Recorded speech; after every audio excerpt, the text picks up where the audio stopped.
Alrighty, good evening and welcome back. And the first thing you might notice, there is no meat. This is, I believe, my first video I have done without any meat. We are going to do a mac and cheese bake. We're going to do it on the RecTech. And what you see in front of us is pretty much going to be the ingredients. It'll be for all of my my tons and tons and tons of vegetarian friends, which I think I have one, maybe two. But anywho, yeah, we're just going to do a regular mac and cheese bake, and stay tuned, and I'll show you how I put it all together. Okay, so we are back. You can see we got a couple different pans. One of the pans, or the pot right there, we got a full box of the elbow, what the heck do you call it? Elbow macaroni in it. This one has a half a stick of butter in it, cooked on medium. What I'm going to do to this now is add a quarter cup of all-purpose flour, and then a half a teaspoon of salt. Pardon me here for a minute while I get a half a teaspoon of salt ready. I'm going to cook that for about 2 minutes, stirring it frequently. And then I'm going to go ahead, to the right, I have 4 cups of milk right here. Once I stir that frequently for about 2-3 minutes, I'm going to add the milk, stir it again for like another 5 minutes, and then I'll pick back up and show you how I put it together in the pan. Alrighty, so we are back. Believe it or not, this is the first time that I've actually made mac and cheese bake, or even homemade. You know, usually I just buy like that the blue box stuff that have like the cartoon characters in there. But directions called for me to stir this up for about 5 minutes so it thickens up, shut the heat off, and then I'm going to go ahead and take both of the bags of cheese I got and pour them in here and then stir this up until they are all melted. And then once they're all melted, they're all going to get combined into one pan, and then we're going to top it with a pack of half a stick of melted butter with a full pack of Ritz crackers. And that's going to be the topping on this. So besides that, I'm going to keep stirring this stuff up till it's all ooey and gooey and melted, and I'll pick back up when we're putting it into the pan. Alrighty, so we are back. This is a 9 by 13 inch pan, and obviously what I did do before I put it in there is I sprayed it down pretty nicely with some of this this pan cooking spray. Before I put the Ritz Cracker butter mixture on there, I'm going to go ahead and put just a little bit of barbecue rub on this. We're going to use the Lambert Sweet Rub of mine. I'm hoping it'll mix well with the heat from the bag of pepper jack, and I did put a little bit of a fresh cracked pepper in there. So I'm just going to go ahead and go on relatively, I don't know, that's pretty light in my terms. But then I'm going to go ahead, take the cracker mixture.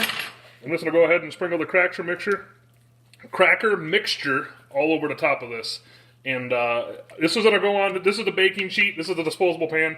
I'm going to go ahead and leave it right on the baking sheet. It just makes it easier to get in and off, or on and off the grill. So besides that, like I said, this is going to go on the RecTech at 275, I'm guessing, for about an hour and a half. And I'll pick back up when we put it on. We are down at the RecTech. Just put this thing on. Go ahead and take a look at it. There she be. Cooking at 275.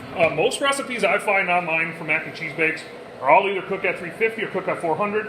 I did watch a few videos on YouTube of people, barbecuing this stuff and cooking it low and slow. And to me, I've done pizzas on here before, and pizzas at 225 to me, the smoke is too overpowering. So at 275, it's still low enough to where it's going to smoke just a little bit on this RecTech, and that's what I'm hoping to get out of it. So besides that, I'm guessing this will probably be about, like I said, hour and a half cook, maybe a little less, maybe a little more. But besides that, I will pick back up either once in the middle of the cook or when it's time to eat. Alrighty, so we have been on for 1 hour exactly. Let's go ahead and take a look at the mac and cheese bake.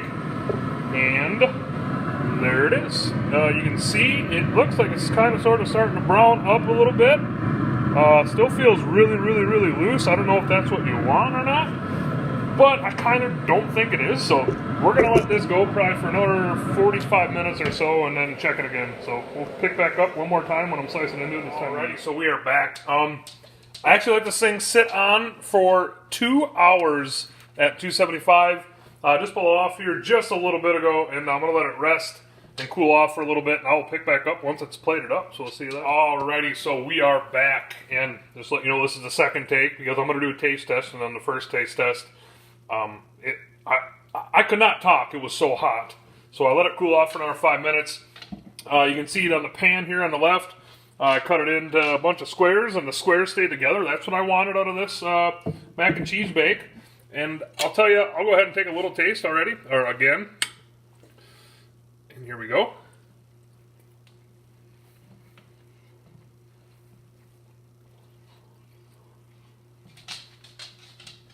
Still a little warm, but I'll tell you what. The pepper jack cheese combined with that cheddar cheese and then the sweet rubble mine on top of that, this is pretty dang good. I would have to call this first mac and cheese bake I've done a video on a very big success, and my first vegetarian cook a success as well.